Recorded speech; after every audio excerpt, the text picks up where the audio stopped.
ടെസ്റ്റിലെ 5ാമത്തെ question ആണ് നമ്മളിവിടെ വരുന്നത്. 24 2 സർക്കിൾ 42 ആണ്. ഇപ്പോൾ ഏതൊരു ക്വസ്റ്റ്യൻ കിട്ടിയാലും നമുക്ക് അതിനൊരു പേര് കൊടുക്കണം. x1 s2 s3 s4 കൊടുത്തു. അപ്പോൾ ഇവിടെ മൊത്തം എണ്ണി നോക്കുമ്പോൾ എത്ര ടേം ഉണ്ട് മക്കളെ? 1 2 3 4 ടേമാണ്. That is equal to x4 ആണ് നമ്മുടെ തന്നേക്കണേ. ആ x4 എന്ന് പറയുന്നത് നമുക്ക് ഓൾറെഡി 42 നമുക്ക് തന്നിട്ടുണ്ട്.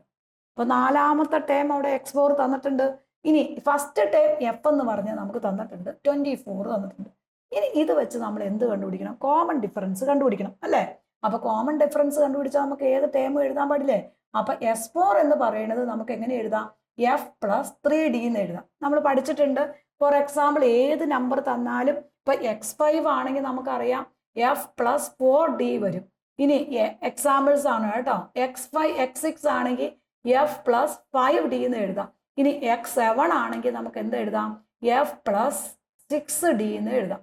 അപ്പൊ ഈ ഒരു ഫോർമുല വെച്ച് x4 എന്ന് പറഞ്ഞാൽ നമുക്ക് എന്ത് എഴുതാം? F + 3D എന്ന് എഴുതാം. അപ്പൊ x4 നമുക്ക് എന്ത് തന്നിട്ടുണ്ട്? 42 തന്നിട്ടുണ്ട്. അപ്പൊ ഈ F + 3D = എന്ത് കൊടുക്കാം? ദാറ്റ് ഈസ് ഈക്വൽ ടു 42 വരും. ഇനി ഫസ്റ്റ് ടൈം എത്ര നമുക്ക് തന്നേക്കണം? 24 അല്ലേ? അപ്പൊ ഈ എഫിന്റെ സ്ഥാനത്ത് ഏത് കൊടുത്തു? 24 കൊടുത്തു. 24 + 3D = നമുക്ക് എന്ത് വരും? ദാറ്റ് ഈസ് ഈക്വൽ ടു 42 വരും. ഇനി ഇത് എവിടെ കിടക്കും? ഈ 3D അവിടെ നിർത്തിയിട്ട് ഈ 24നെ നമ്മുടെ ഇക്വേഷൻ്റെ അപ്പുറത്തേക്ക് കൊണ്ടുപോകണം.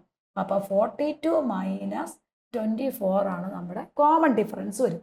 കോമൺ ഡിഫറൻസ് കണ്ടുപിടിക്കാൻ 42 - 24 എന്ന് പറഞ്ഞാൽ ദാറ്റ് ഈസ് ഈക്വൽ ടു 18 വരും. അപ്പോൾ 3D എന്ന് പറയുന്നത് 18 വരും. അപ്പോൾ D എന്ന് പറയുന്നത് 18 / 3 വരും. ദാറ്റ് ഈസ് ഈക്വൽ ടു 6 കിട്ടി. അപ്പോൾ നമ്മുടെ കോമൺ ഡിഫറൻസ് ഇവിടെ കിട്ടിക്കഴിഞ്ഞു. ഇനി എന്ത് ചെയ്താൽ മതി? ഈ കോമൺ ഡിഫറൻസ് കൂട്ടി എഴുതിയാൽ നമ്മുടെ ആൻസറായി. അപ്പോൾ ഫസ്റ്റ് നമ്പർ എന്ന് പറഞ്ഞാൽ 24 വരും. 24നോട് 6 കൂട്ടിക്കഴിഞ്ഞാൽ ദാറ്റ് ഈസ് ഈക്വൽ ടു 30 വരും. 30നോട് 6 കൂട്ടിക്കഴിഞ്ഞാൽ 36 വരും. 36നോട് 6 കൂട്ടിക്കഴിഞ്ഞാൽ 42. അപ്പം നമ്മുടെ ആൻസർ എന്ന് പറഞ്ഞാൽ ഏതാണ്? സർക്കിളിനകത്ത് 30ഉം 36ഉം ആണ്. ഇതുപോലത്തെ എക്സാമ്പിൾസ് നമുക്ക് നോക്കാം.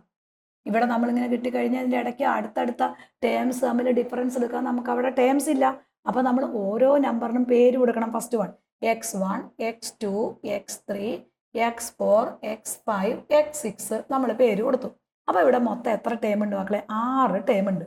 അപ്പോൾ x6 എന്ന് പറയുന്നത് ദാറ്റ് ഈസ് ഈക്വൽ ടു 55 ആണ് നമുക്ക് വരുന്ന നമ്പർ എന്ന് പറഞ്ഞത്. x6നെ നമുക്ക് എങ്ങനെ എഴുതാം? F + 5D = 55 എന്ന് എഴുതാം. ഇനി ഫസ്റ്റ് ടേം എന്ന് പറഞ്ഞാൽ നമുക്ക് ഓൾറെഡി ഇവിടെ തന്നിട്ടുണ്ട് 15 ആണ്. അപ്പോൾ F എന്ന് പറഞ്ഞാൽ നമുക്ക് തന്നേക്കണം 15 ആണ്. അപ്പോൾ നമ്മൾ ഈ ഒരു ഇക്വേഷനകത്തേക്ക് നമ്മുടെ വാല്യൂ 15 കൊടുക്കാം. അപ്പോൾ that is equal to F എന്ന് പറഞ്ഞാൽ 15 + 5D = 55 വരും. കണ്ടുപിടിക്കേണ്ട 5Dയെ നമ്മൾ അവിടെ നിർത്തി. ഇത് നമ്മൾ ഇക്വേഷൻ്റെ അപ്പുറത്തേക്ക് പോകുമ്പോൾ എന്താവും? 55 - 15 ആവും. 55ൽ നിന്ന് 15 കുറയ്ക്കണം. അപ്പോൾ എത്രയാ? നമുക്ക് 40 വരും. അപ്പം 5D = 14 ആണ്. അപ്പോൾ D നമുക്ക് എന്ത് എഴുതാം? 40 / ഈ 5 ഇതിൻ്റെ താഴേക്ക് പോകും. ദാറ്റ് ഈസ് ഈക്വൽ ടു 8 നമുക്ക് ആൻസർ കിട്ടും. അപ്പോൾ കോമൺ ഡിഫറൻസ് D 8 കിട്ടി. ഇനി നമുക്ക് എന്ത് ചെയ്താൽ മതി? ഇത് ടേംസ് കൂട്ടി എഴുതി പോയാൽ പോരെ? അപ്പോൾ ഫസ്റ്റ് ടൈം നമ്മൾ 15 എഴുതി. ആദ്യത്തെ സർക്കിൾ 15നോട് 8 കൂട്ടണം. 8 കൂട്ടി കഴിയുമ്പോൾ എത്രയാ? ദാറ്റ് ഈസ് ഈക്വൽ ടു 22 വരും. വീണ്ടും ഇതിനോട് 8 കൂട്ടണം. 8 കൂട്ടി കഴിയുമ്പോൾ ദാറ്റ് ഈസ് ഈക്വൽ ടു 13 വരും. വീണ്ടും ഇതിനോട് 8 കൂട്ടി കഴിയുമ്പോൾ 38 വരും. വീണ്ടും 8 കൂട്ടി കഴിയുമ്പോൾ ദാറ്റ് ഈസ് ഈക്വൽ ടു 47 വരും. ഇതിനോട് വീണ്ടും 8 കൂട്ടി കഴിയുമ്പോൾ ദാറ്റ് ഈസ് ഈക്വൽ ടു 55 കിട്ടും. അപ്പോൾ നമ്മുടെ നമ്പേഴ്സ് എന്ന് പറഞ്ഞാൽ 22 30 38 47 55 കിട്ടും. ഇത് ഒരു എക്സാമ്പിൾ കൂടി നമുക്ക് നോക്കാം. ഇവിടെ 2 3 സർക്കിൾ 26 ആണ് നമുക്ക് തന്നേക്കണേ. അപ്പോൾ നമ്മൾ ആദ്യം അതിന് പേര് കൊടുത്തു. x1 x2 x3 x4 x5 5 ഉള്ളത് അല്ലേ? അപ്പോൾ x5 = നമുക്ക് എത്ര കിട്ടി? ദാറ്റ് ഈസ് ഈക്വൽ ടു 26 കിട്ടി. x5 എന്ന് പറഞ്ഞാൽ എന്താ മക്കളെ?